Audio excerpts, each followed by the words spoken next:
feeling some pressure from their very low poll numbers. They're totally collapsing support.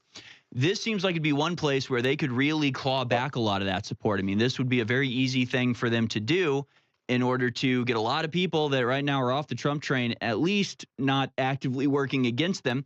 And I mean, this is recognized from this article about the Maha protest. You know, it calls basically what's going on with glyphosate a betrayal by Robert F. Kennedy. They say support for the executive order, this executive order to boost domestic manufacturing of glyphosate. The support by Robert F. Kennedy Jr., who as an environmental lawyer litigated against Monsanto, was widely seen by advocates as a betrayal of the Maha movement's core values. So I do think that showing widespread big support for or big opposition to, you know, the way that this is going, that could have an effect because Trump cannot afford to be losing the amount of support that he's losing right now. And this is a very big one, and it's ridiculous, and it's totally unjustifiable. But Trump has been the driver of this, as this notes. It basically says the Trump administration made this an issue. If they had just sat back and let Bayer fight its own fights, they wouldn't have been involved in this situation right now. So the Trump administration is not sort of like being forced by Bayer Monsanto to get involved. They're active. They're out front. They're actually doing this by choice. This is the part that is so nonsensical when you look at the poll numbers, and it's just crazy. But explain that a little bit, that the Trump administration has been pushing this. They're not victims of Bayer Monsanto here. They're in the driver's seat.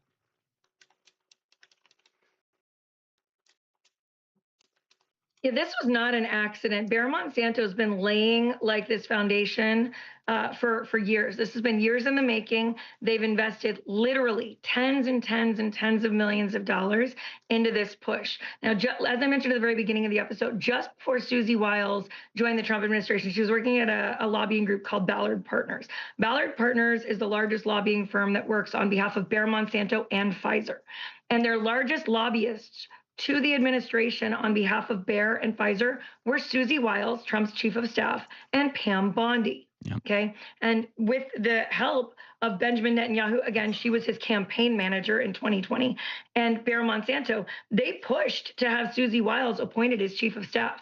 He has 19 officials in his administration that were hand-selected by Bayer and Pfizer to ensure that we were doing what was right for these monopolies and never what's right for the American people. Frankly, as soon as he took Maha onto his ticket, they moved in and created walls around him to ensure that it would never go into effect. And at this point, we're seeing the weakness of that promise. He rented these voters. He has made no efforts to show them he bought them wholesale. He literally has taken so many steps to disenfranchise and dissociate from the Maha voters that delivered him the victory he received.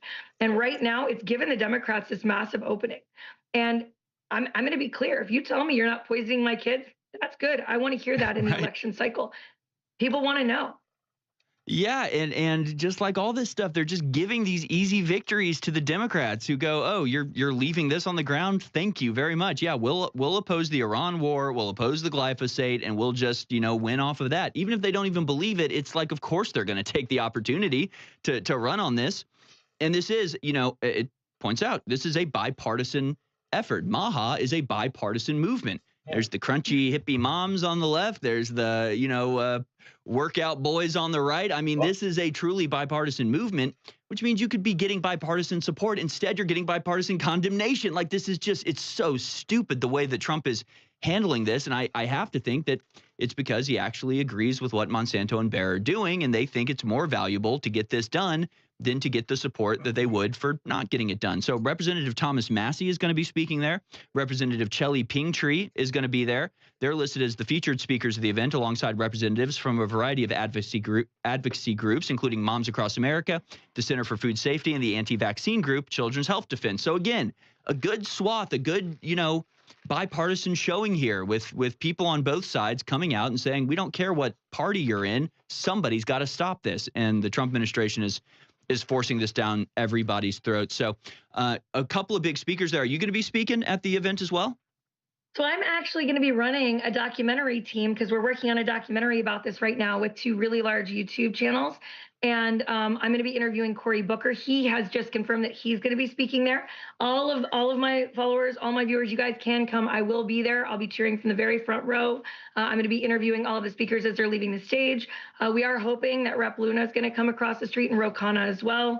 But I will be also interviewing Cory Booker live, and I'll be releasing those videos on Monday because we are pushing to pass his Pesticide Injury Accountability Act. It is the single piece of legislation that stops all of the efforts by Bayer Monsanto nationwide. Because right now, they're not just pushing it through executive order, which Trump has already handed them on a silver platter. They're not just pushing it to the Supreme Court, which he is trying to hand them on a silver platter. They're not just sneaking it into House and Senate legislation. They're also doing this by paying off state legislatures and working through what's called the Modern Ag Alliance, which sounds really pro-farmer, but it's funded by billionaires, all from international companies, to force it through in the states. And right now, North Dakota, Georgia, and Kentucky have all turned their backs on their farmers and granted pesticide immunity at the state level, right? Wyoming just beat it back, though.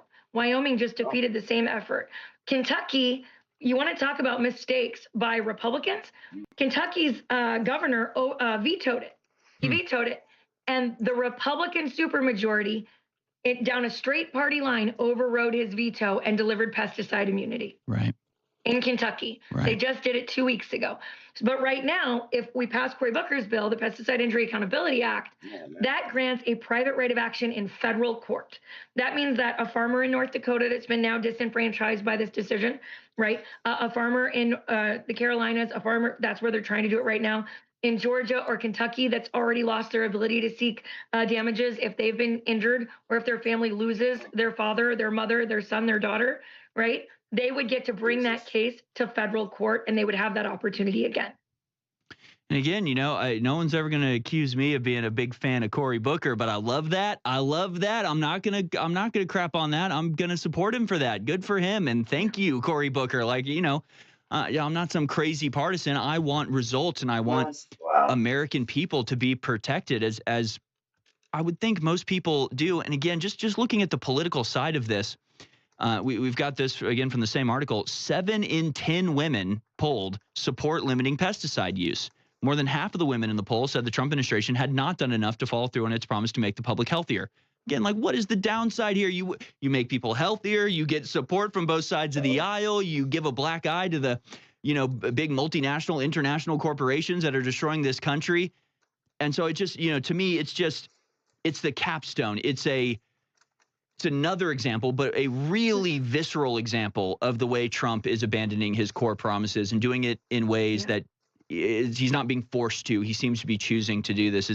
It's very upsetting. So what do y'all hope the goal is by going out on Monday to do this protest? What are you hoping to achieve? What message are you hoping to send?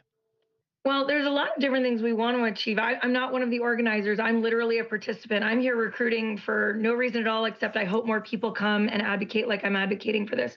But the Farm Bill, the Supreme Court case, we have less control over, although we want them to know we're paying attention. But that Farm Bill that they're trying to shove through with almost no debate, they've recalled the House to vote on it with almost no debate at all. Right? The Democrats are letting the Republicans hang themselves on this. They didn't even show up to the hearings because they said, well, if they're going to pass it, let them pay the price for it. That's good strategy because America doesn't want this. Well, that Farm Bill is also a Trojan horse for the erosion of states' rights. There are 4 different provisions in that Farm Bill that take away states' rights to regulate their water, the pesticides that enter their water, the pesticides that touch their food supply, how much toxicity is allowed to be sprayed near schools, near like farmland that's fertile, near agricultural preservation land. You know, if your state doesn't want to regulate pesticides, you should have that right. But if your state does want to regulate pesticide use, you should have that right. Our country is built on states' rights. That is a very essential ideal to the foundations of America, right? And this bill undermines that and would actually negate dozens of state laws across the United States that are protecting children from pesticides right now. And if you look, Hawaii right now is a great example. Okay, Hawaii, they grow a lot of tropical fruit, which draws a lot of insects. So they use massive amounts of pesticides. And they just had flash floods. People just tested the water that washed down from the plantations where they're doing bananas and pineapples. And they have like 1,000 times the legal limit of toxicity in this water that came down the mountains. Really? If that state wants to make a change, they should have that right. Yeah. If their citizens want to make that change, the federal government shouldn't be allowed to supersede states' rights. It's inappropriate. It's wrong. And we shouldn't be able to unring or undo laws that have already been passed in the United States by states that want to protect, that their citizens want to protect their kids from this toxicity, while simultaneously making sure the companies that are creating the toxicity aren't held accountable. It's shameful. It's against the interests of the American public. It's bad for our children. And we want to make sure everybody's paying attention. They're learning from it. We want them to learn from these speakers. And then we want them to pick up the phone. We want them calling over to the House of Representatives all day saying, vote no on this disgusting farm bill that was funded by international monopolists to allow the death of American farmers, the poisoning of American children, the starving of American children, if you look at some of the provisions, so that they can retransfer money that they're making cuts with to billionaires instead of serving the farmers it's meant to protect. This is the first farm bill in U.S. history that was not bipartisan. It was drafted down partisan lines, which means every single bit of harm that comes from it will hang directly around Republican necks. That shouldn't be the case. Farmers feed this nation.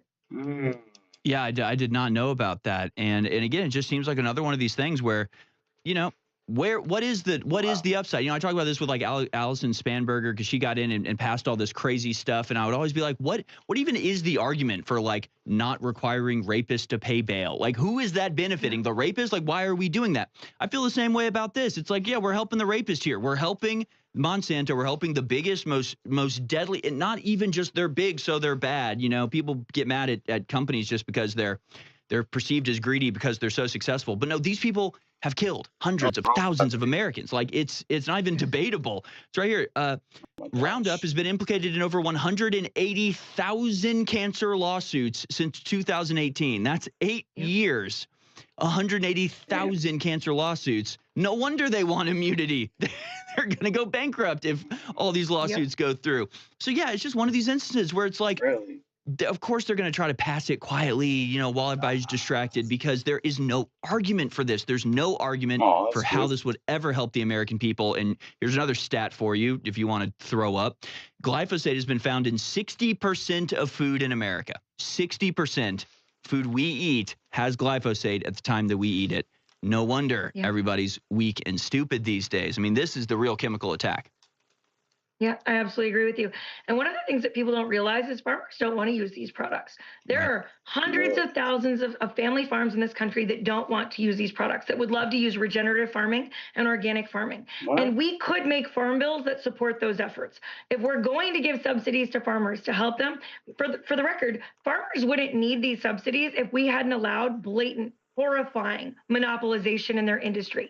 The entire agricultural industry is managed by 8 companies, whether it's the 2 companies that sell tractors, the 3 companies that do meat packing, the 2 companies that sell chemical pesticides and herbicides, or the 2 companies that sell seeds. The entire agricultural industry is governed by 8 monopolies, all of them owned by international billionaires. These used to be diversified, competition-rich markets that were run by Americans. And our country has hurt every farmer in America by letting 8 groups control every dollar that goes into farming. So they know exactly what's going to be paid for every bushel of soybeans at the beginning of the year. And they conspire and collaborate through their cartel practices to make sure that farmers never actually turn a profit without the subsidies, because they know exactly what they're going to get paid because they set the price. They know exactly what they're going to get charged to cut and pack the meat because they're the only ones they're allowed to do it with, because they keep manipulating all of the lawmaking in the states to make it so you can't use anyone but them. They keep putting out of business all of the competition they have, and our FTC and our DOJ don't enforce antitrust laws. And as a result, the only way American farmers get to survive is on subsidies and farm bills if we want to keep feeding this nation. The problem is that these same monopolies then turn around and they put the billions of dollars, the hundreds of billions of dollars of subsidies in these farm bills are tied to subsidies saying that they can only get the money as farmers if they turn around and spend it with the monopolies on products they don't want to use. We could just as easily give these subsidies to go back to regenerative and organic farming, which we had a path to do just a few months ago. But instead, we're going to make it so they have to use an herbicide called glyphosate to save themselves 3 days drying wheat. That's what we get, a 3-day benefit. For drying wheat as a desiccant, we get a 3-day benefit for using glyphosate. And they force them to do it because it's the only way they get the subsidies to keep their farms alive. It is horrifying. These are all problems of the government's making. They have not defended agriculture. They have not defended the people that feed this nation. They have not defended the heartland of America for far too long. And they have allowed billionaires to set our policy, to buy our politicians, to do it from overseas in a place where they don't actually participate in the American economy unless they're strip mining it. And now they're going to do it again. I mean, one of the things in this bill, the Farm Bill, is to lock in $187 billion in cuts to SNAP food programs, which you and I talked about a few times. They're going to cut $187 billion in SNAP, not to save us money, not to eliminate fraud, but they're going to reroute $200 billion to the same monopolies I was just talking about in subsidies. Yeah. That's what they're doing. They're going to not feed kids in the military because 21% of all military families are on SNAP, right? 23% of all teachers' families are on SNAP. Most of our retired veterans are on SNAP. And we're going to take that money away from them in blanket cuts, not strategic, and we're going to give it to billionaires. Yep. This is what we do. This is just what we do now, and it is horrifying, and we have to stop it, and we have to say no on this Farm Bill. I'll tell you, you're hurting my neck, Tiffany, because I'm just nodding along everything you're saying. I mean, that was so powerful, and you're exactly right about everything that you're saying. You're gonna stay with us, right? You're here with us for the whole hour? Yes. Okay, all right. So we're going to be back on the other side. We're going to keep talking about this. We're going to talk about the Farm Bill. We're going to talk about what's going on with Amazon and some more about private equity, which is, really your wheelhouse, and there's always insanity going on there. Just once again, got to remind people, April 27th, that's this Monday, the Supreme Court will hear Monsanto versus Durnell to decide whether the maker of Roundup can escape lawsuits from people who say it caused their cancer. And from 2018 until now, there have been 180,000 cases of this, and they're trying to put a stop to all of it so they can poison you and never pay the cost and never suffer the consequences. Don't let them get away with it. Go rally this Monday, 9 a.m., the Supreme Court.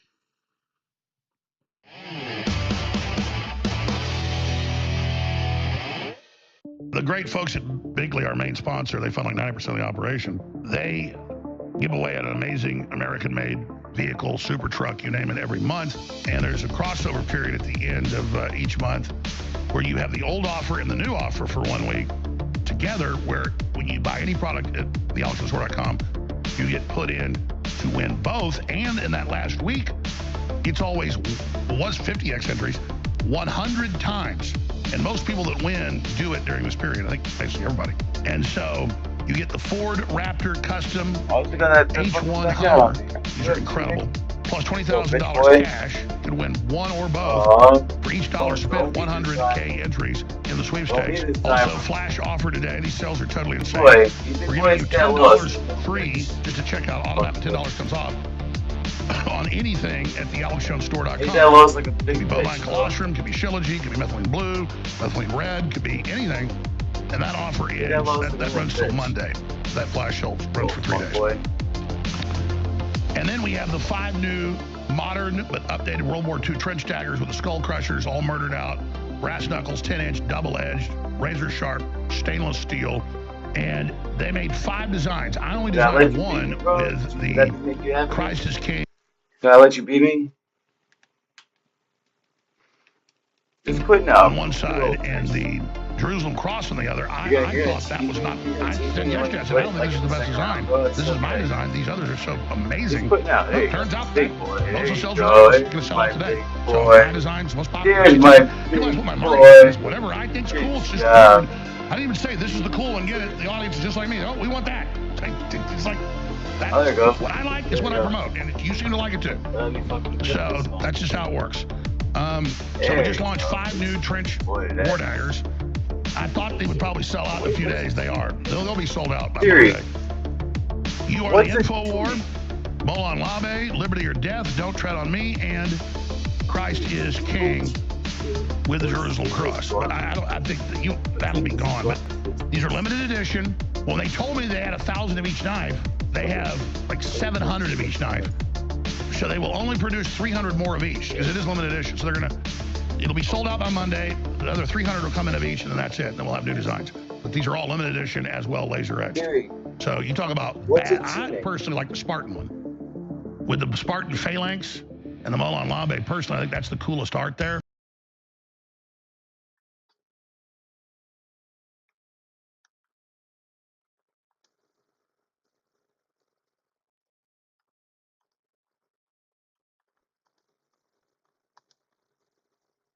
What is it? Undone tuning.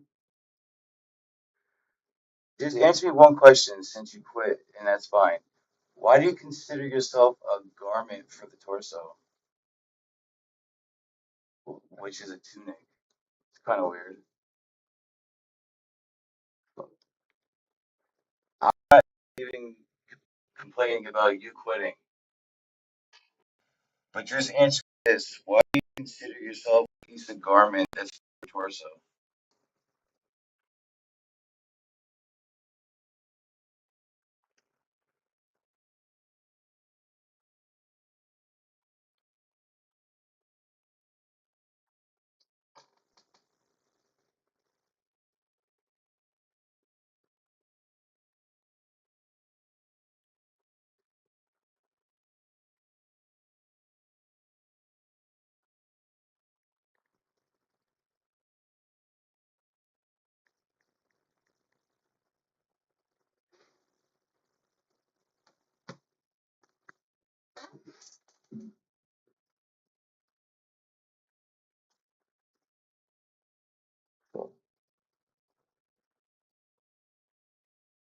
What the fuck? Everyone keeps backing out. Jesus Christ. Jesus Christ.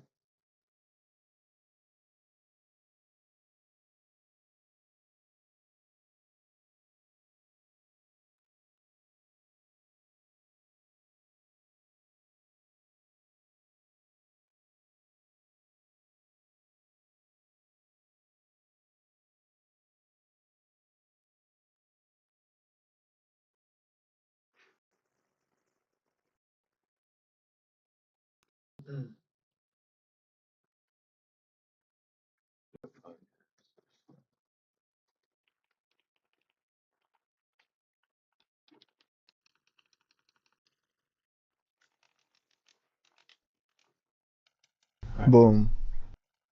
Nice up, to bro? meet you. Likewise, bro. Thanks for having me. Thanks for coming by. I heard from Roddy you're very funny. From who? From my boy Rodman. Yeah, I mean, I'm like a business style guy. I'm directing a movie. Well, I already directed it, and so can talk about that or whatever you want to talk about. What type of movie you direct? It's an interesting movie. Here's the poster here. It's called Speed Racer. It already came out. That's pretty sick. I drew that myself, and then yeah, but I have most people would know me. I have a podcast and stuff boy, and did you have stuff to, like bro? that. I You checked do that out, yeah. You've been You interviewing didn't a lot be of funny fucking man, people. bro, and just not I had understand. Rampage Jackson on. He's Yeah, right down the street. Yeah, he's right down the Look at street with everybody else. Fuck some of you. my friends. We all train locally here, so You're a little- I have my own gym, but I also goes there Alright, chill. sometimes, and we all work together around here. You train with them over You're there? just a little Sometimes nigger. I have also my own personal gym. Why don't you just do your podcast at their place? Bad Price boy. Picks is the best place to win cash while watching sports. Run The fuck app boy. is really Jack easy to yourself, use. dumb bitch. To create a lineup, all you have to do is pick more or less on a few players' stats. You can play Price Picks in over 40 states, including California and Texas. Best of all, Price Picks will give you $50 when you play your first $5 lineup. Win or lose, you will get $50 just for playing. Use promo code Cheeto and download the app now. Because, I don't know, I guess I do my own. How, wouldn't it be cheaper to film over there? Yeah, but Roddy is rich, so he'll hook it up. Is he like your business partner or just what's his deal? Because before we started, you called him you said the F slur. I don't want to say it. Say it. What do you say? You called him a faggot. He is. Yeah. No, he is. I don't have any issue with I mean, that. guys, stand up. Check that crop top. Tell me what you think about it. Is there a camera on him? There isn't. Come on, Roddy, come You should here. get him on camera. Come on, Rodman, show you that crappie. So he's recently divorced. Now he's Recently divorced? He's in the market looking for A new man? yeah. Are you bi or are you straight? Straight. Straight. Yeah. Straight That's gay. a lie. Let me see. What do you think about it? You think this is It's a little bit I short. guarantee Matan's got a crop under there. No, just a plain black t-shirt. see? He ain't. I'm like a business style, no gay. Does it say I love Israel on it or no? No. He was telling me that No. you give them a little bit of shit. How come? I'm not. I used to be Jewish. That's not cool what he just said though. That's fucked Trying up. to involve me with those guys. I guess flattery. So you used to be. I'm a former Jew. How you unjew yourself? Well, when it comes to like, so I'm just trying to fix the mic. When it comes to like The foot. Christians, Little you nigger could neck. just be a Christian. You could just leave the faith. But with Jews, Good job, little nigger. in Judaism, you don't have priests. You have these guys called rabbis. So you ever met one of these guys or no? No, never. But you've met priests, I'm sure. Don't tell me I left. Yeah, You know, Don't like tell how me. they'll be talking Yeah, at the why head should of the work thing, for and you? they'll give Yeah, their speech, you and that'll bitch. be the end of it. Yeah. At the end Yeah, of the little thing with the nigger neck. rabbis in the temple, it's called. They'll ask for donations, and if you don't give it, Yeah, that's you, you're little not nigger allowed neck. back Why'd you in back until out, you little give them nigger neck? $100,000. Like that for real? Yeah, that's how it works. Well, it depends on your social or your income bracket. But if you're making $80,000 a year, which is probably about average for Jews, they tend to make a little more sometimes. They'll still would expect just you to ask give the question, bro. $100,000 every 10 years. Oh, wow. And I just wasn't willing to simply give just them asked any the question. money. And so they'll still consider me a Jew. They don't let anybody leave it. They'll say that if somebody's not a Jew and they're not they're not eating kosher, for example, they're eating bacon, that's fine, but a Jewish person can never eat it. No, I'm But glad I don't listen to it. I'm Little actually nigger, fighting against them in the Little streets when I teabag, can find little them. man, I just mean, act like bacon you is want pretty more in good. life. It's Yeah, not- I still haven't eaten it. I used to be Jewish up until a couple months ago. So you haven't eaten bacon? I've never eaten pork or anything like that. I should have bring you some. Well, you're allowed to eat. You're not allowed to eat. I mean, like shrimps and stuff. I've had something like that. I forget what it is, but Bottom Well, I would feeders. just. yeah, it's something like that. If he's Jesse, Jewish, he why knows not? about it. He Cat- said he's Persian. Why So not? Roddy, Cast when he it, I'm was a asking kid, questions. Swordfish. he grew up. What's he grew up? I was raised Muslim. So when he was Muslim? a kid, when I So was he a was kid, halal, yeah. yeah, something like that. You too? No, I'm Yeah, Catholic. Cheeto's Muslim. I'm Catholic. Are you religious now or not anymore? I mean, I pray. I'm grateful, but Roddy, when he was younger, when I was Yeah, younger, well, I sneak out why to you smoke just did it weed. with the No. optics, He would so sneak it's all out to good. It's eat all bacon right. with his friends. That was, Facts. that's what you did? Oh yeah. Yeah, well, I mean, I'm trying to fix this. I think the punishment would be much deeper in his family if they caught him eating bacon than if they caught you sneaking to smoke weed. Well, yeah. I mean, They I would will- stone him. They I'm would not kill him. playing this girl character. I mean, I will assume so. His dad is hardcore, and he's like a Look taekwondo about swine. He's Olympic a coach. 9th-degree black belt in karate. Karate. Oh, I'm You a kung kids are fu just fighter. so You're kung fu fighter? Yeah, I'm training in kung fu fighting, and little children. I don't really do it as much anymore. But I used to train with some fighters. I don't want to get into it in like the locker room stories, but True. I did like one time training and I dropped Anthony Smith. You drop him? Yeah, That's a big motherfucker. Yeah, I dropped him. I don't know if he was out cold or not. It was hard to tell, but I dropped him, and we had it on camera. It was for some footage, but he made us delete it. That's fucked up. You should have saved it. I tried, but I mean, I didn't want to like hurt him again after. So he grabbed the camera from my filmer guy, and he took the SD card and he ate it. Lionheart. I mean, if someone if someone will eat it, it will be him. He's a good guy though. I No way. Oh, Jesus.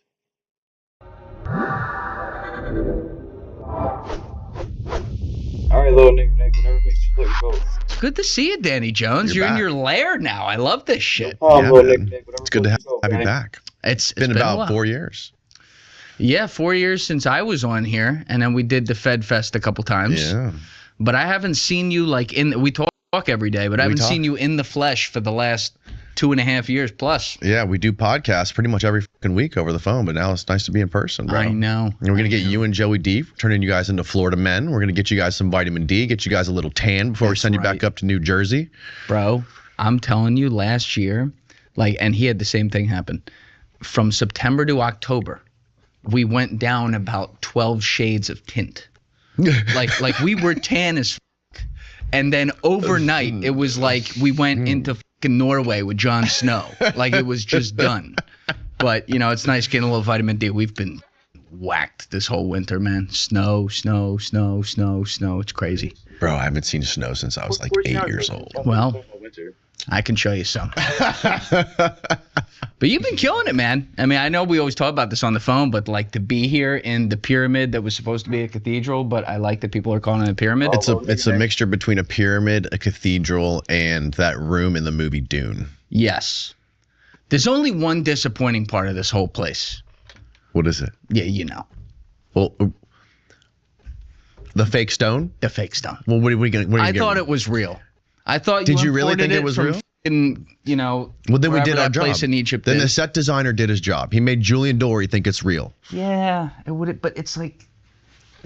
You know, it's like it's like we're in a real medieval cathedral right now, and we got Lord Farquaad on the show.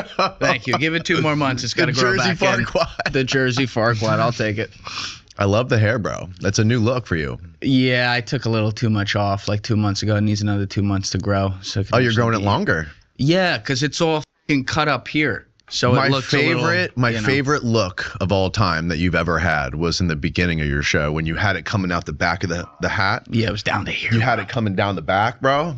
It was literally down to That here. was legit. It was like it was like kind of a Kid Rock look, like a Burnett. You're like a Burnett Kid Rock. Burnett Kid Rock. But with you didn't have the same hat. You had the Phillies Loud hat. behind You didn't wear a Phillies hat. He did not wear Phillies. No, you were on fire back then, and you're still on fire. I'm trying, man. It's I mean, you know what it is. You just got to keep pumping every single week. It's like you put one out and you're on to the next one. Yeah, but it's a fun job. Yeah, it's definitely a lot different. A lot different doing so many podcasts. You know, it's like you don't, especially. I mean, you're doing like 3 a week. I'm only doing like 2 a week, but still, it's just rinse the whole rinse and repeat aspect of it, of just showing up and trying to stay in the zone and have conversations with people. It's like, it's the only thing that keeps me sane. It's like it keeps me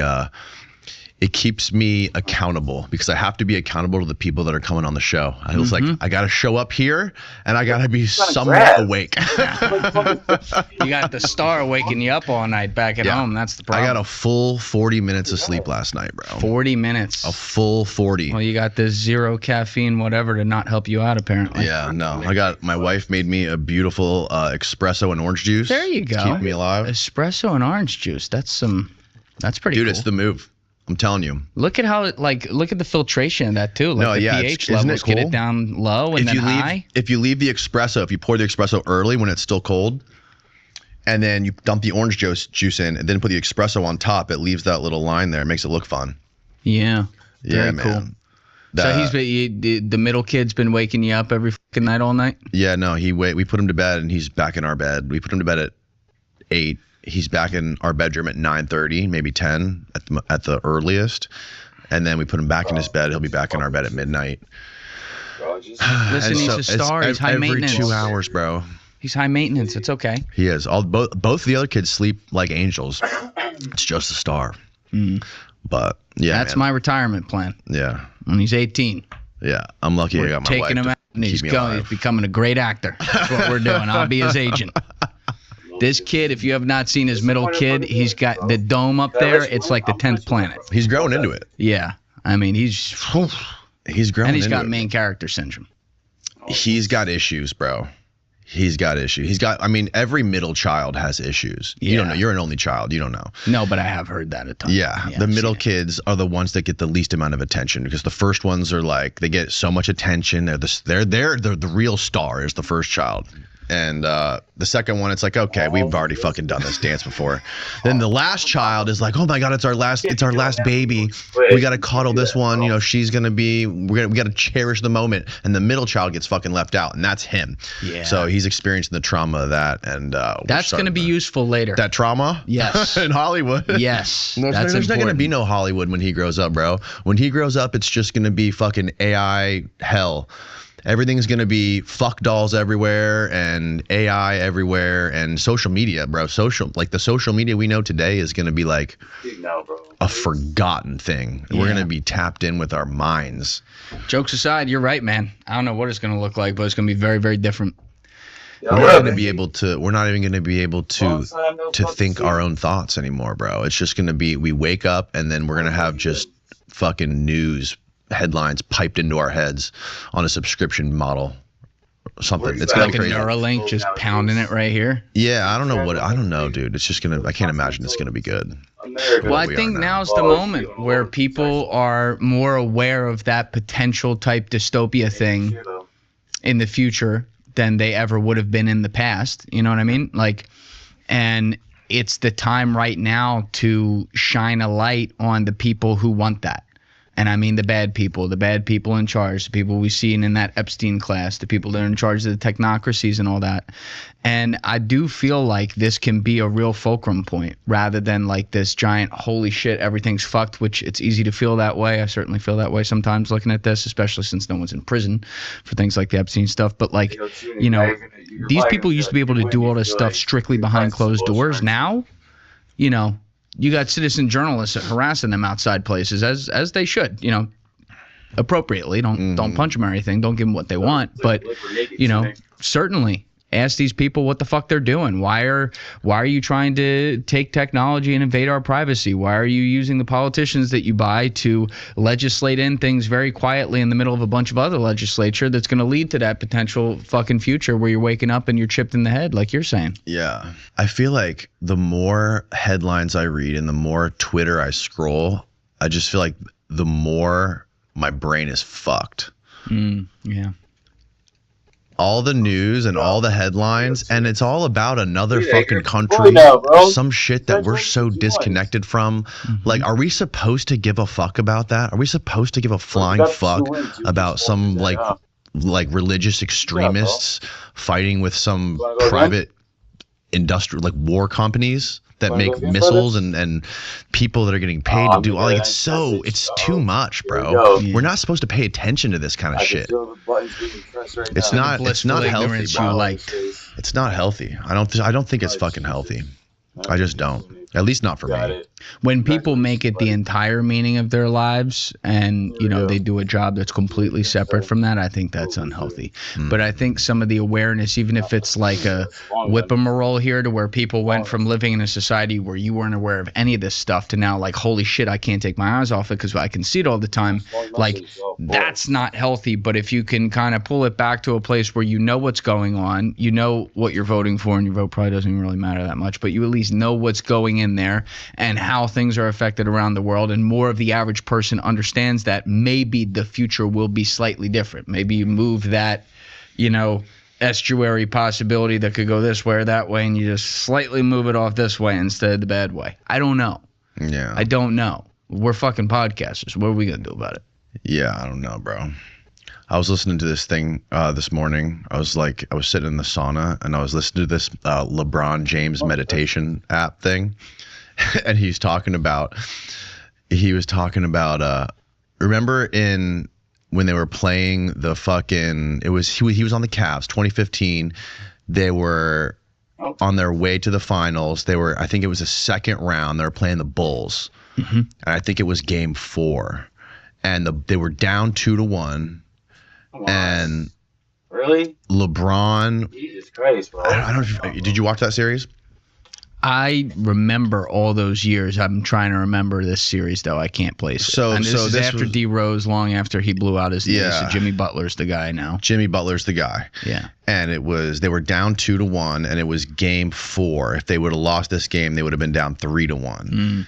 And there was like 5 seconds on the clock or whatever, and Deladova was passing it in from out of bounds, and LeBron did that thing where he fucking sprints across the court, tries to lose Jimmy Butler because Jimmy Butler's on him, and he fucking catches the ball, and he's sprinting down that little gap between out of bounds and the 3-point line, you know, where the bench is. He's like sprinting down there, and he's like right inside the 3-point line, and he just fucking jumps up and throws it like that. And it goes in. I feel like I was there. Dude. I remember it like it was yesterday. I was, because that, like, and they won it by 1 fucking point. And that was when they came. That was the same year that they beat the Golden State Warriors when they were down 3-1. So that would, you're talking about 2016 then? That was, no, I want to say it was 20. They won in 2016 for sure. I know that. Golden State won their first one in 2015. That was 20. Golden State won in the 2014-2015 season. They beat the Cavs 4-2. They did. I think this was the 2015, so they may have lost to the Golden State that year. Yeah. But like, I get the point I was getting at, like, was it like that time at that point in history, I was not paying attention to anything but fucking sports and NBA and only the shit in my life. And that's the point I think I was probably the fucking happiest. I mean, kids aside, my kids make me happier than anything, but like at that point in my life when I was tuned out to everything. It was just fucking watching basketball, like doing my own thing, having fun with my friends, surfing, skating.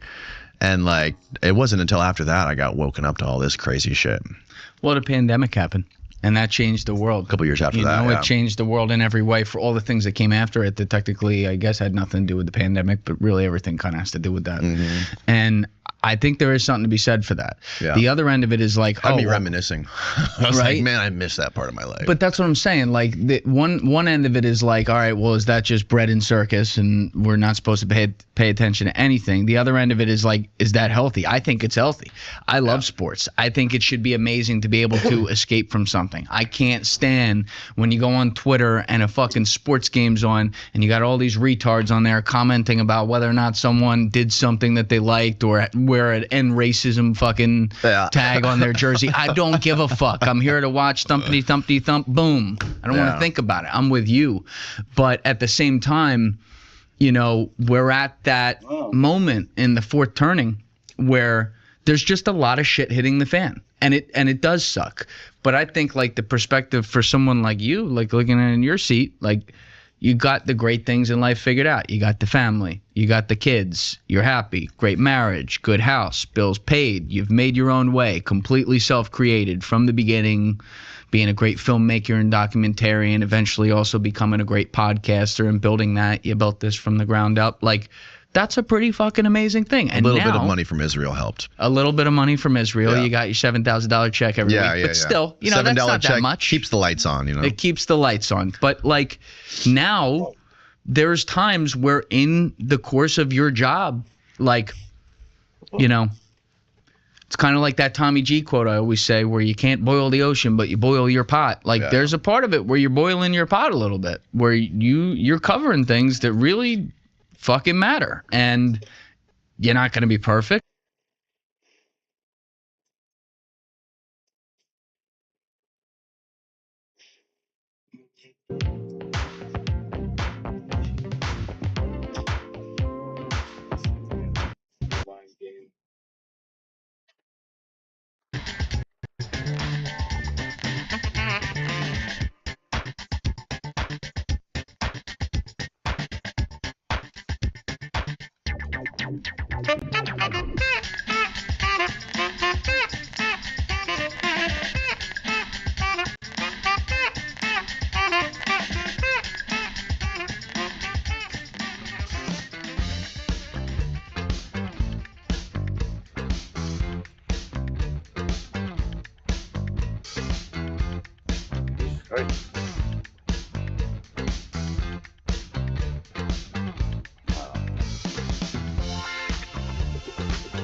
Fucking same thoughts.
Okay. Right.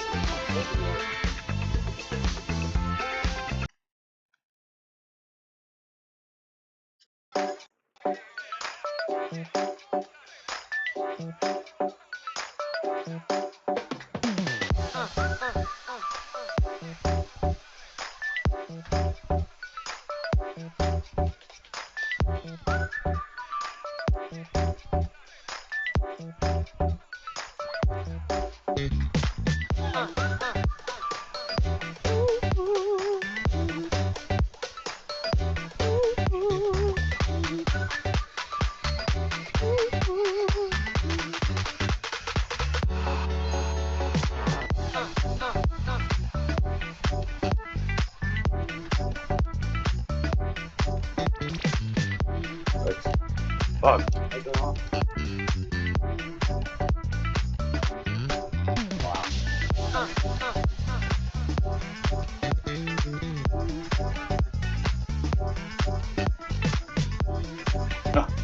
No way. Wow.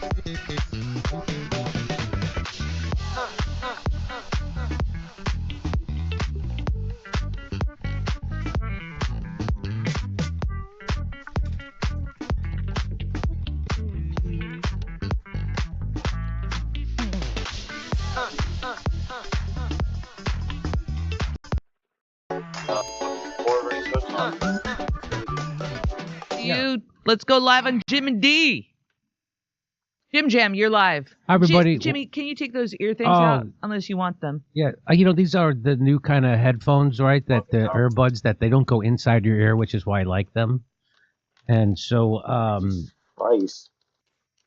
people always think they're hearing aids. Isn't that funny? Everywhere I go, people go. Huh? I walked into a comedy club, and one of the guys who worked in the office goes, "Hey, Jimmy, I'm looking for hearing aids. What kind are those?" And I'm like, these are earbuds. I went to an ENT doctor. He goes, "Is that one of those hearing aids?" And I'm like, "No, these are." Well, I think I see a flaw in their design for taking. It's like those sunglasses that clip over real glasses. Remember when those came out and those old people wear them to the mall. Did you see that? I sent the team an article, a clip that says that they released EarPods. Apple's shocking patent exposed AirPods that can read your thoughts. Yes. Yeah, we did this on a premium streamium 3 years ago. This is at the WEF.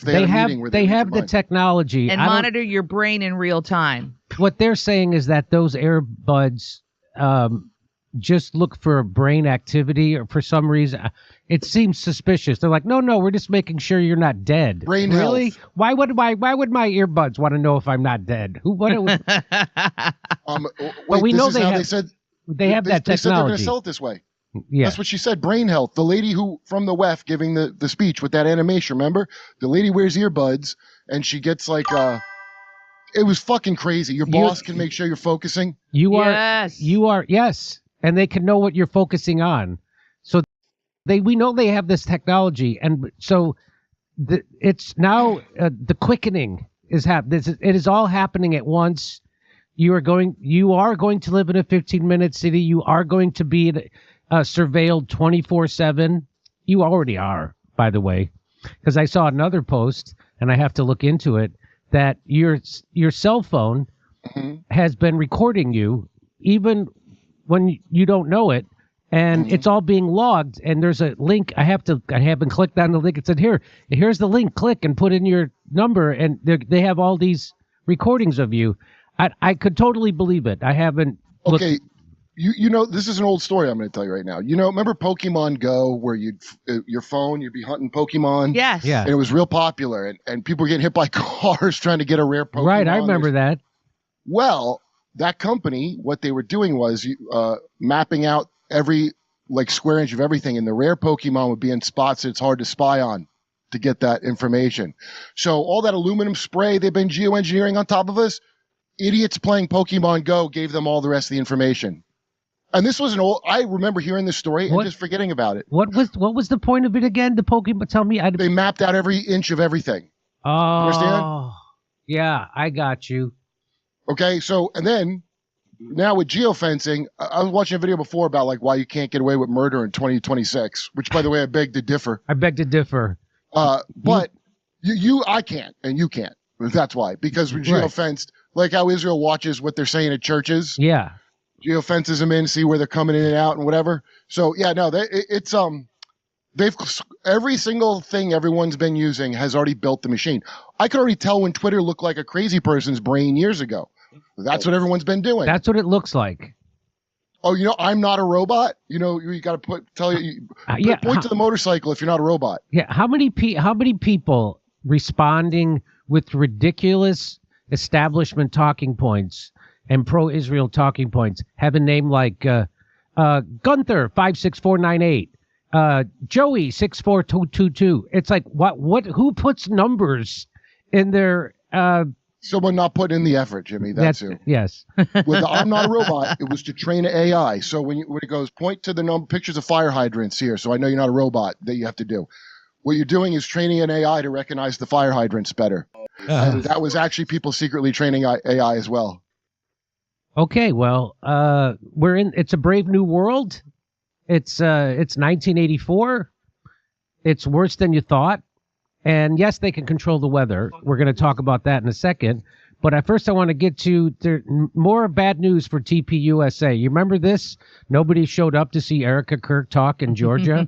Remember this? It doesn't bother me when he speaks on issues today. Frankly, even when I disagree with how he's applying it. Even the vice president. So that just shows you that they've lost at least 70% of their support, the Trump administration. Nobody shows up to even hear J.D. Vance. That's the night that the lights went out in Georgia, Jimmy. That is, and so guess what? The president of Turning Point University of Georgia chapter is resigning due to the internal treatment and subsequent public lies told by Turning Point executives surrounding Erica Kirk's last-minute cancellation of the event. So remember, Erica Kirk didn't show, and they said it was because she had death threats. Well, we now find out she was there, and that was all made up. Wait, she was at the thing? She was in Georgia. So they said, oh, no, the death threats weren't at the stadium. The death threats were at her, with her travel, right? So she last minute decided not to go, I guess, because she was already there. So let's keep reading what Candace has to say. In short, the excuse peddled by their public relations team was pure fiction, as we all suspected. No, the left was not buying up tons of reservations. Is that what they said? That's what Andrew Colbert said. That the left, they bought all those tickets so nobody would shut. That didn't happen. To the contrary, the team knew weeks before there was little interest in the event for a variety of reasons, and Erica's safety was never an issue. Beyond this, the questions at the event were entirely faked. Erica, as we reported, was already in Georgia.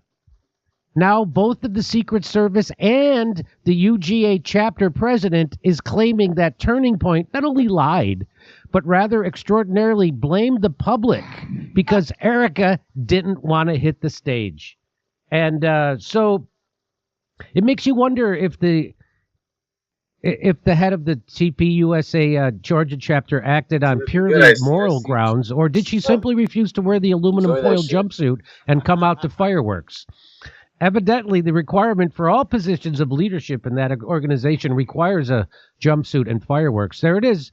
Turning Point USA campus leader quits after Erica, the president of the university, Vance drew an abysmal crowd to his campus. Only a quarter full. Turning Point CEO Erica Kirk was scheduled to appear at the event, but at the last minute she didn't show up. Carolyn Maddox, the chapter's former president, wrote in her resignation letter that joining TPUSA had been a dream of hers, but after its founder Kirk died last year, the right-wing organization's mission has become dishonest. She noted that after Vance's visit, it had become abundantly clear to her that TPUSA's mission and purpose have been lost along the way. Freedom! Turning Point! Was the mission to get wives to stay home and take care of the kids? Because I would say yes. Now that his wife took over the business and is not staying home with the kids. So here's her letter, right?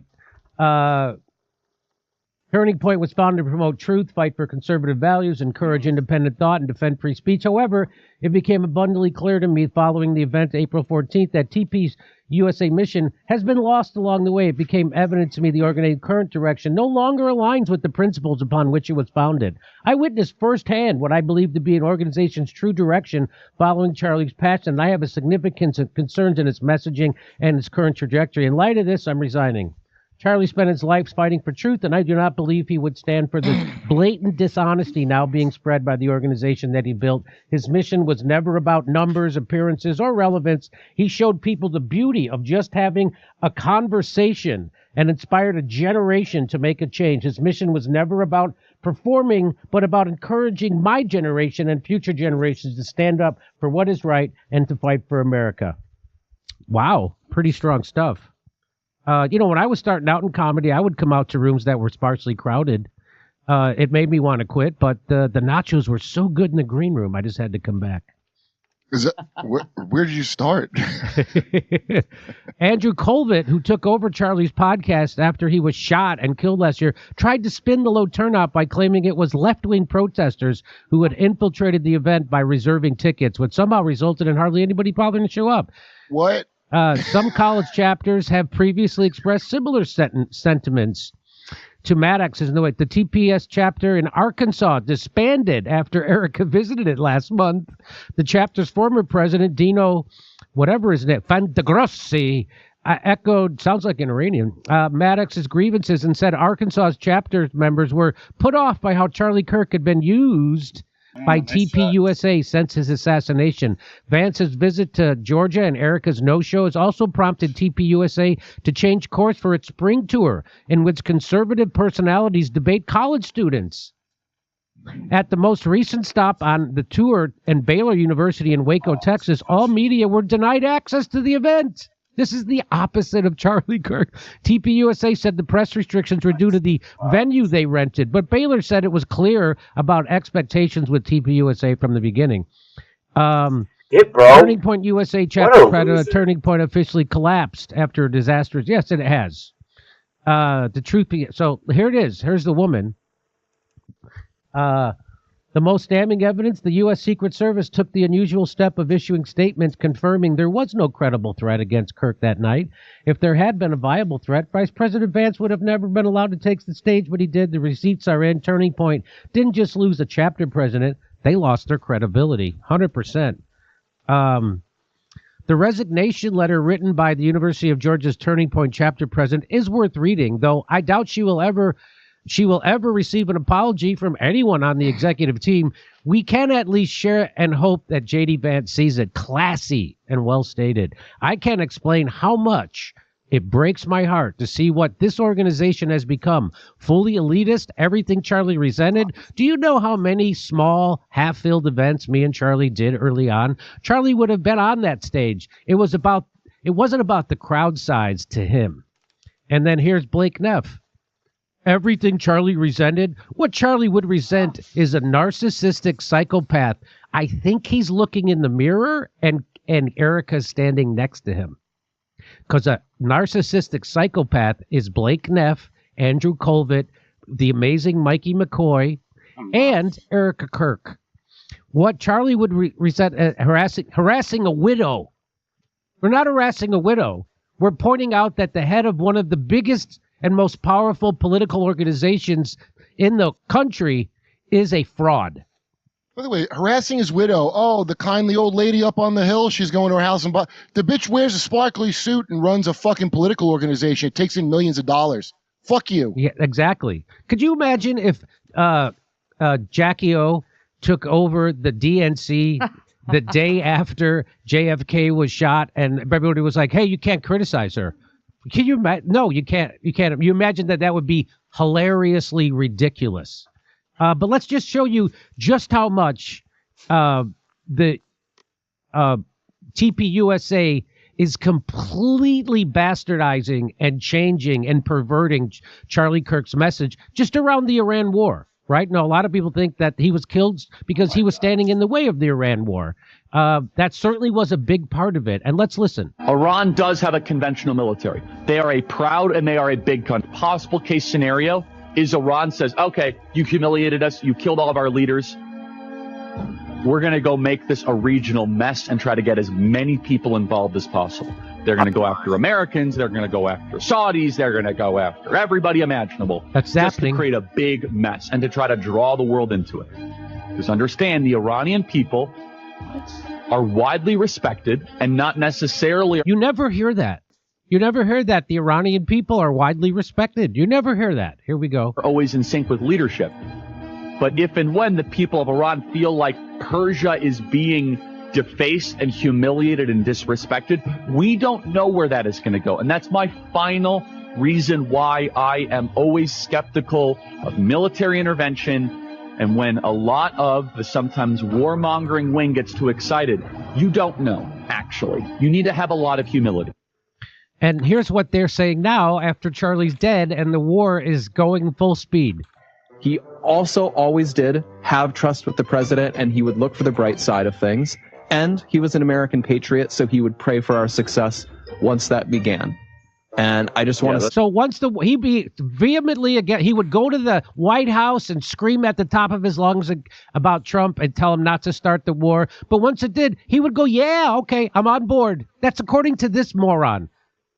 I know somebody who he told me that he was like, he knew him and he couldn't believe, he's like, he told Trump not to go to Iraq. You believe that? Like, he couldn't believe the balls of him. Where I'm like, well, I would have said that. But apparently that's a lot of cojones. I guess it is because he got murdered for it. Yeah. I guess it is a lot of balls. Of course he did, because yeah. Charlie Kirk knew the only thing that he had that was worth anything was his credibility.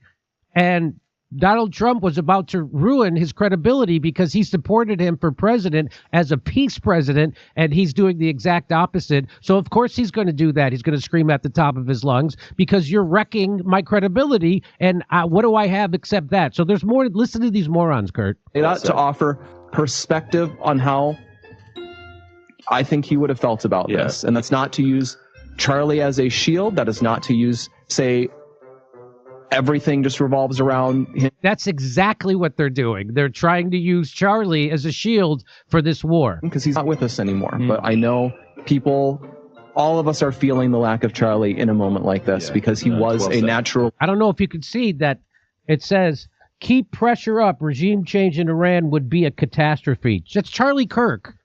And these guys are saying the exact opposite. Leader of the movement. Well, I think that's also, like, as soon as all this broke out, this is the amazing Mikey McCoy. You saw that social media immediately went to go find Charlie clips because he still is, even in death, like the leading voice on a matter like this. Well, and I'm sorry, go ahead. No, I was just going to say, and it makes me upset, though, because for these people that didn't actually know Charlie, like Blake, you said it, in private, he would be not happy with the situation. And he would express his thoughts. You would oftentimes see him talk about it on the show.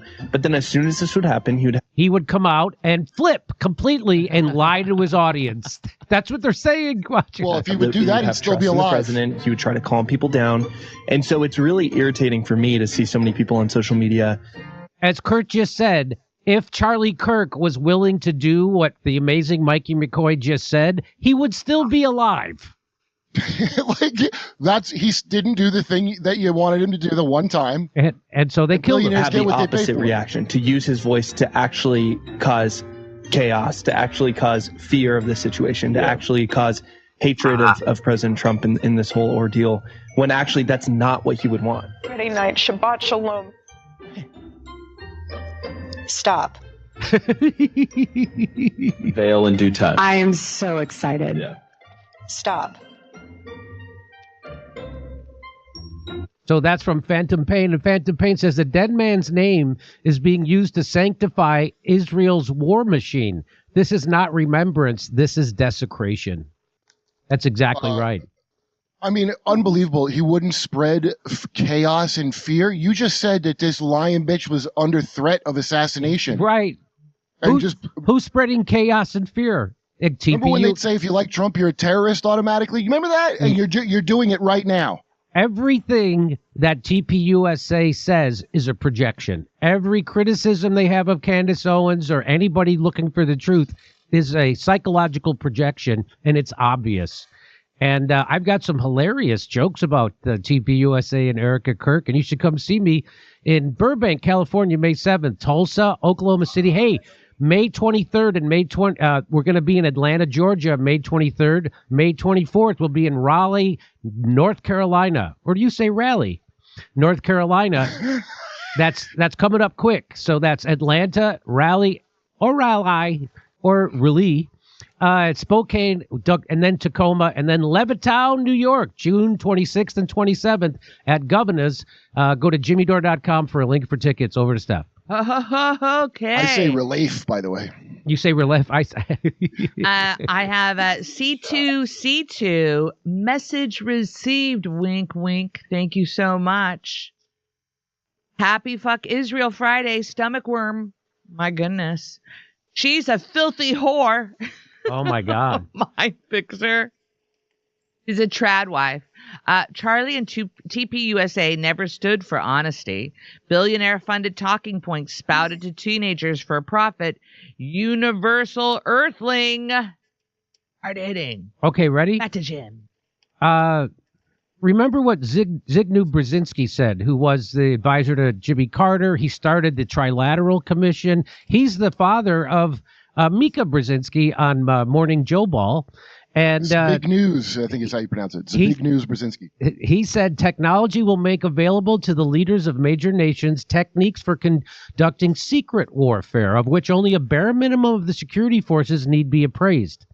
Techniques of weather modification could be employed to produce prolonged periods of drought or storm. Well, son of a gun, we've got evidence that that's exactly what they've been doing in Iran. Iranian expert accuses U.S. Israel of weather manipulation to deepen the drought. An Iranian water resource specialist has accused the United States and Israel of manipulating regional weather patterns to intensify Iran's severe drought. According to the Middle Eastern Media Research Institute, they claimed in a July 30th interview on the Iranian YouTube channel that both nations had been deliberately diverting clouds away from Iran for over 4 decades. Well, that's a violation of the treaty not to do that, Jimmy. That is. There's a treaty, international treaty that was signed in the 70s that made it illegal, or they all agreed to not use weather modification. Because we did it in Vietnam, too. Because we did it in Vietnam. Iran's rain clouds aren't being stolen, but its drought is worsening. So the establishment media comes out, immediately tries to make you think that's wrong, that's not happening, because that's what the establishment media does. Is Iran being forced to use their plague of bees weapon on Israel in retaliation? Iran's embassy in Kabul posted a strange tweet. They say in it, after Iran destroyed the secret center for cloud seeding and weather manipulation in the United Arab Emirates, everything changed overnight. And with the end of the secret center, the region's weather map flipped completely. So it's raining so much, their reservoirs were down to 1%. They were thinking they would have to move people out of Tehran, a city of 9 or 10 million people. They were going to move everybody because they had no water. But now we opened the gates of Iraq's largest dam due to 100% capacity.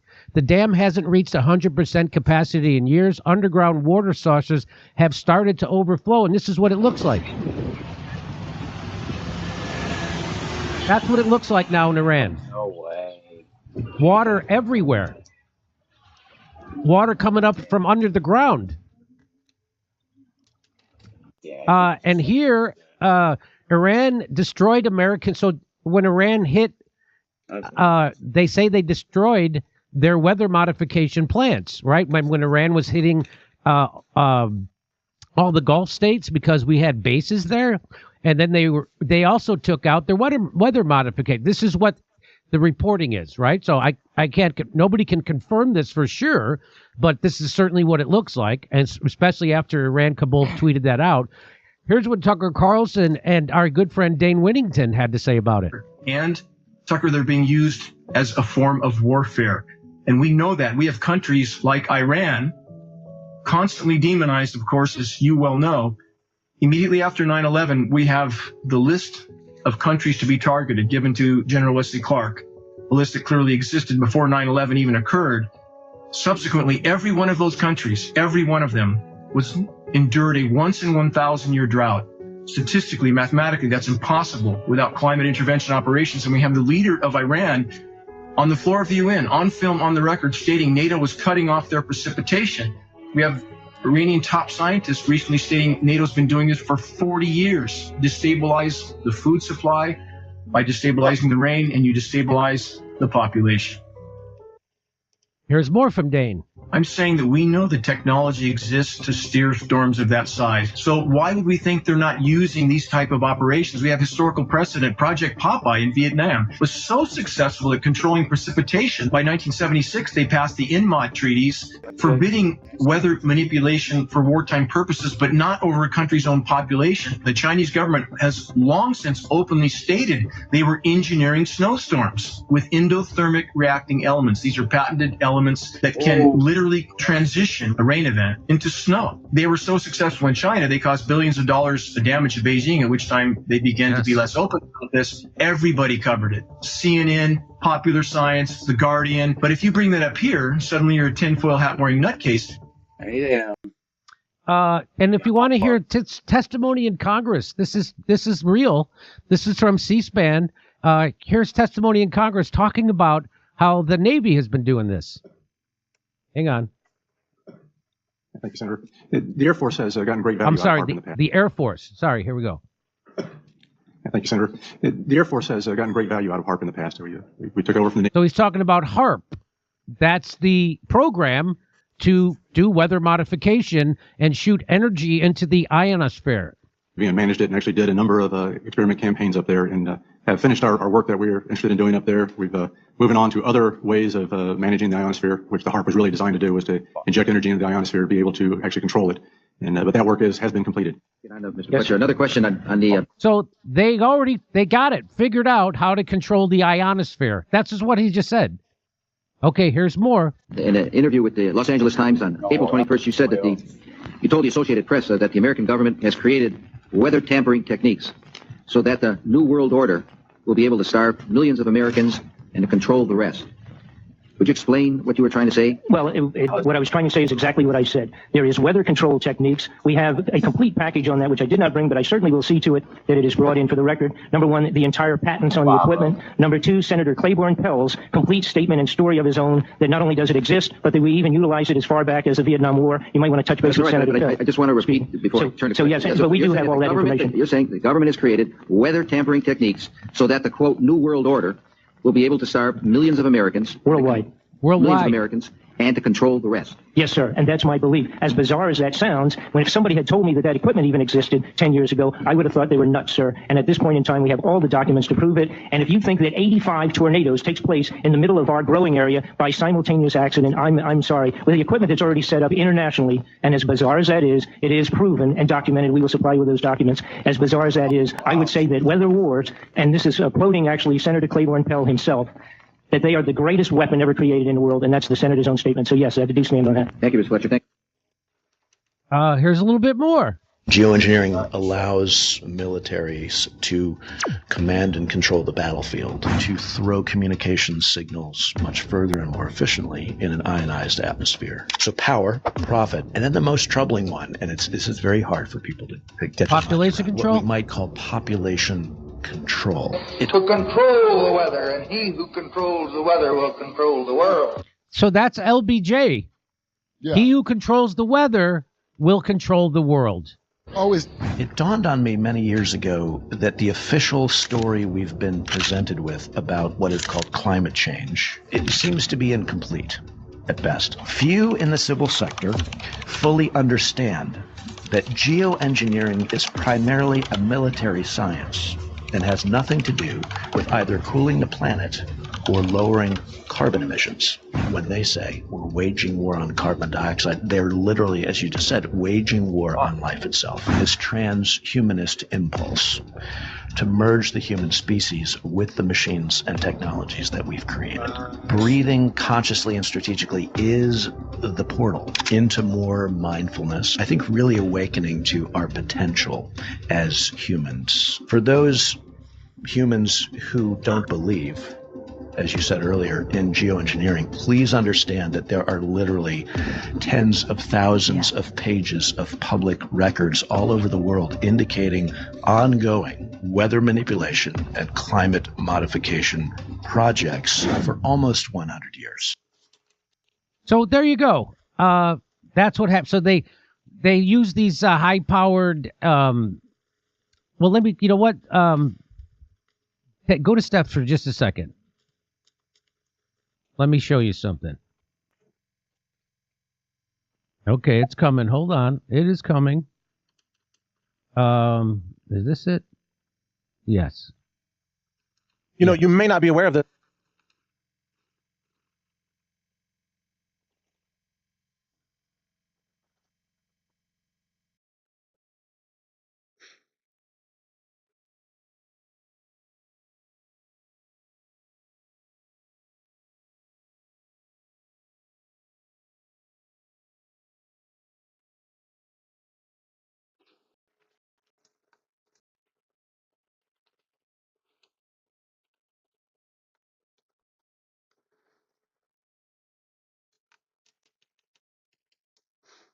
Come on, man.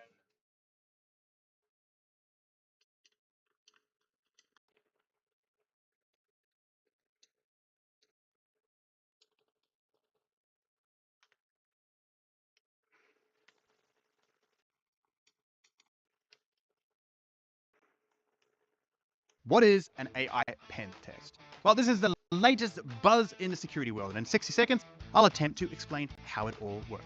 Essentially, an AI pen tester uses AI individual agents to attack your application.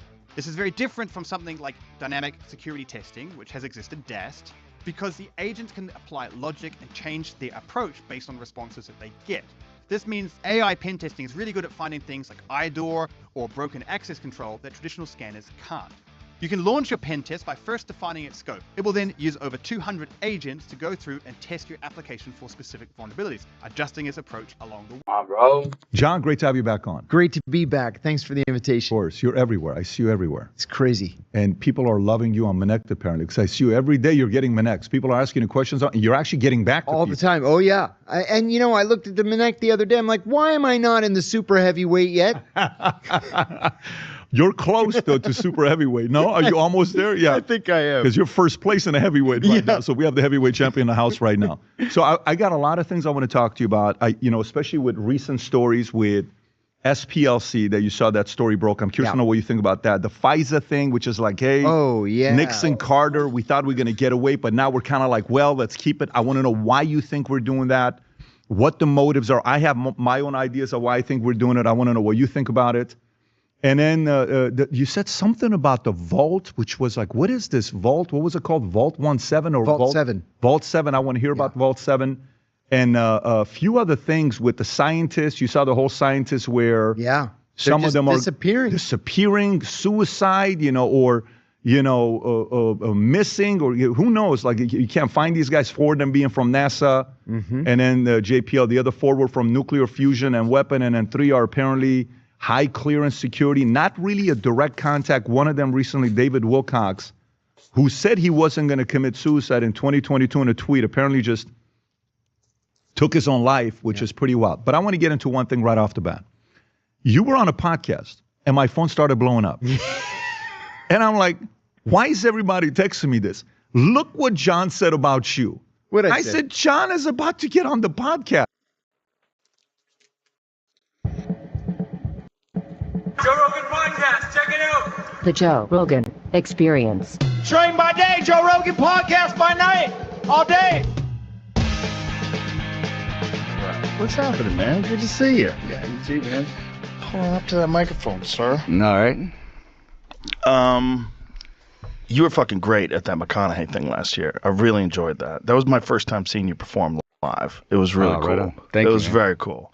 You're so relaxed up there, man. So it was like you brought everybody into a nice, like, comfortable, chill vibe. It was cool.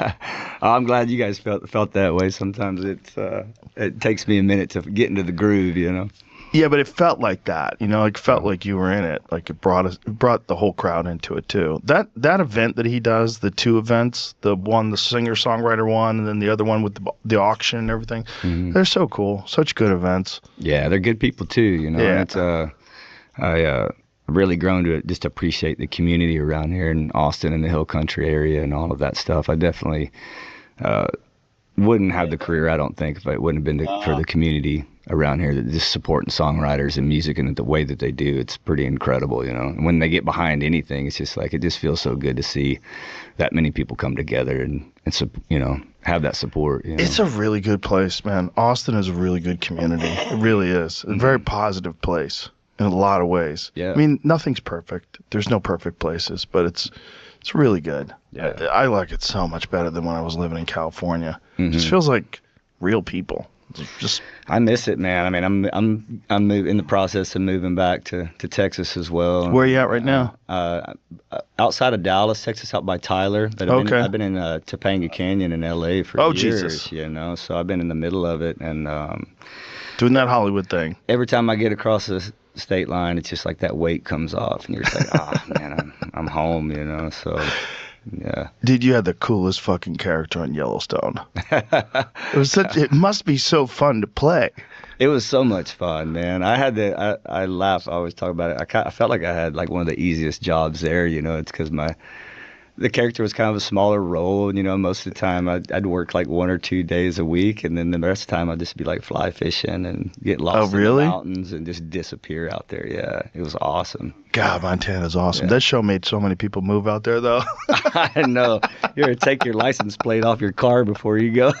Right. You better not have a California plate. Better not. They will fucking write things on your hood. Run you off the road. Yeah, they get upset. It's very interesting. They're very proud to be from Montana, and they want to keep it to themselves. Like, let it go, motherfucker. We're all Americans. All right? If you got a good spot, you should be happy that people from California figure it out. Yeah. Don't be a dick. Like, you're American, bitch. You're not. It's not the United States of Montana. Shut the fuck up. I guess it's kind of anywhere, right? You know. Not that much here. Yeah. Here's pretty inviting. I've never had that experience here. Yeah. Not really. Texas is a pretty friendly place. Yeah. Yeah. And there's so many different walks of life that have been here for so long, you know. I think up there in Montana and stuff, man, if you were tough enough to survive those winters and stake a claim up there back in the day, you had to fight for it, and they're still fighting for it now, you know.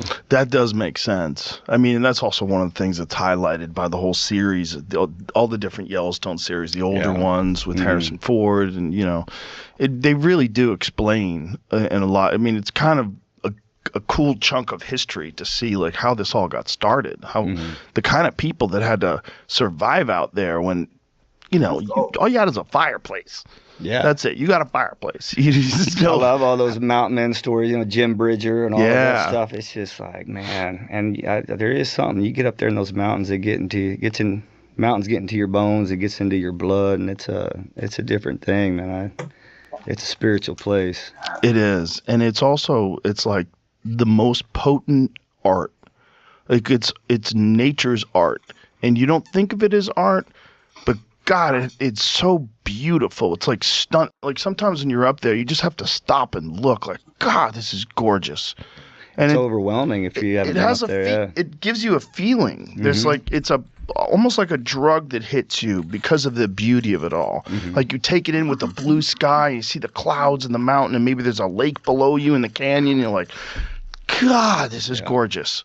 Yeah. It's like you feel it in your DNA, man. It's like your body knows, like, this is a fertile, beautiful place that's filled with life, and this should excite you. So all your natural human reward instincts are all like, this is the place I should be. Yeah. Like, look at the sky, look at the lake, look at the mountains. This is fertile. This is like life-giving. Yeah. Yeah, several years ago, I went to a guide school up there, like a hunting guide school.